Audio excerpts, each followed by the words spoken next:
the primary pedestrian fence with people taking photos at the beach in Tijuana. Left, with border field state park. Right, along the U.S. Mexico border in San Diego, Calif. On July 27, 2017, this area is patrolled by U.S. Border Patrol, San Diego Sector, Playas de Tijuana, Mexico, thrusting into the sky from the edge of the Pacific.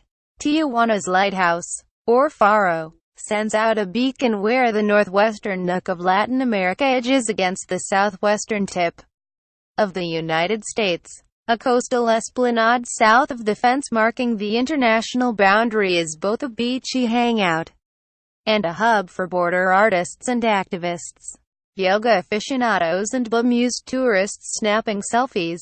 It is also the site of often emotional encounters during which stranded deportees on the south visit with separated loved ones on the north, albeit through a mesh steel fence. A minister of the Church of the Lighthouse says an interfaith prayer on behalf of divided families. The barrier has become a kind of politically charged art installation, featuring evolving images and slogans, most condemning President Donald Trump's immigration policies. Family reunification, reads one graffiti manifesto splashed on the southern face of the fence. A future to believe in. A now painted over sign once blared. Empathy. There are neighboring communities the length of the U.S. Mexico border, Calexico and Mexicali, El Paso and Ciudad Juarez, Brownsville and Matamoros. But here where the border meets the sea, one side is oddly festive, the other dire and militaristic, the contrasts and frictions of U.S.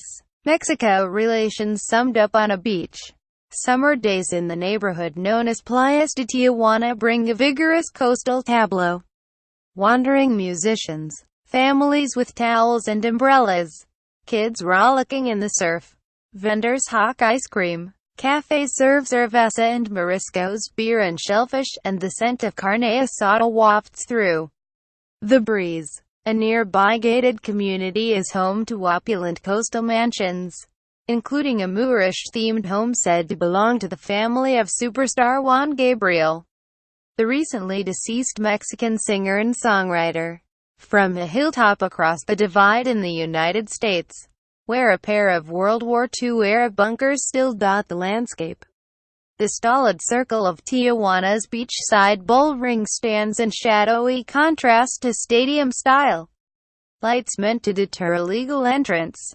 To the north lies a white sand stretch of California coast littered with clumps of seaweed and home to vigilant seagulls. No people are in sight. Raw sewage from Tijuana frequently seeps into the coastal wetlands on the U.S. side, deterring many from the beach at Borderfield State Park, as the zone is called. The park, much of it the site of a former naval airfield, was dedicated in 1971 by then First Lady Pat Nixon, whose excursion to the border was documented by the Los Angeles Times Society editor. The First Lady donned beige and white jacquard jacket and costume on that long-ago August day, not the respectable Republican cloth coat that her husband had lauded in his classic checkers address. She confidently stepped across the then skimpy barbed wire barrier marking the border, the Times reported, and was engulfed by the Spanish-speaking crowd as a mariachi band followed.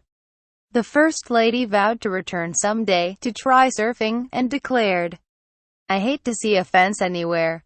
Looking back, Pat Nixon spoke on the cusp of an era in which massive illegal immigration via porous U.S.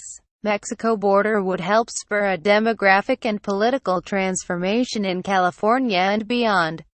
The solid Republican California that produced Richard Nixon would vanish, as would the near-open border. In a generation, the country has gone from a First Lady who openly abhorred border fences and waded into a crowd of well-wishers in Tijuana to a president who denounces Mexicans as criminals, vows to build a border wall, and is a demonized figure in Mexico. The 1970s vision of a cross-border park for residents on both sides of the divide never came to pass. The notion now seems quaint and naive, even utopian. These days, a metal barrier undulates down the hills into the surf, like an iron jetty. It's meant to stop people, not to break waves. The fence is about 12 feet high. It's a collection of vertical metal shafts and rods with spaces between them. Dense wire mesh overlays a section of the metal posts. This is a first, or primary, fence in the nomenclature of the U.S.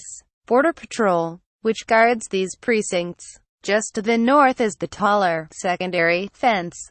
Between them lies a security corridor, a kind of buffer zone, of about 50 yards in width, lighted up like Dodger Stadium each evening. Mostly inside this corridor is a place known as Friendship Park, where immigration authorities allow visitors limited access to see and speak with relatives on the Mexican side. Touching through the fence is forbidden, except on special occasions. Despite petitions from a Let Them Hug movement seeking to expand physical contact, it was so emotional for me, I couldn't stop crying, said Mauro Mejia, 63, from the Mexican state of Nayarit.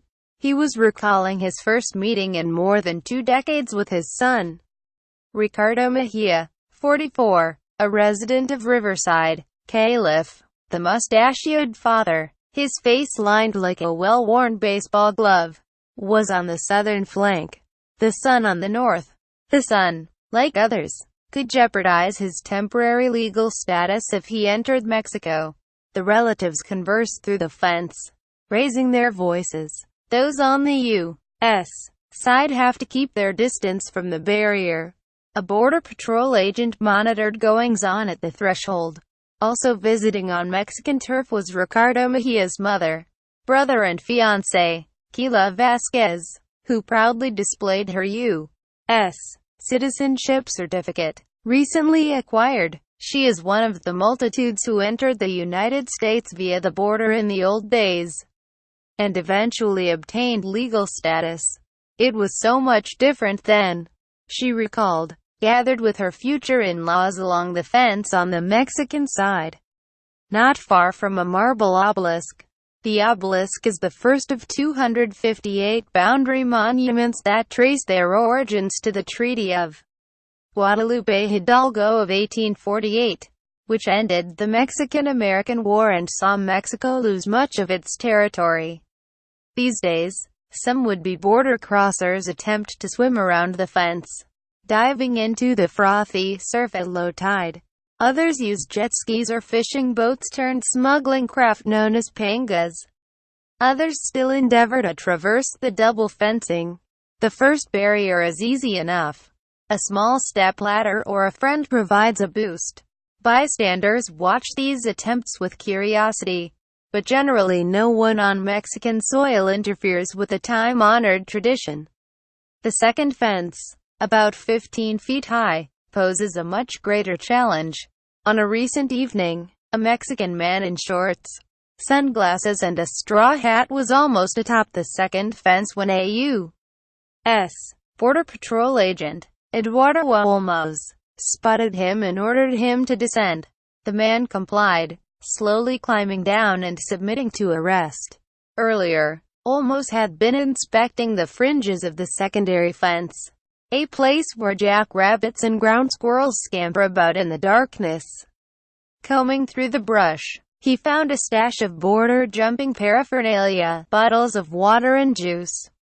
Key items in the trek north. A group of crossers had abandoned their essentials, perhaps hoping to retrieve the supplies later when the coast was clearer.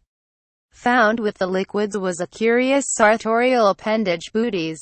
In Border Patrol speak, these are scraps of carpet rigged with wires to be worn over shoes.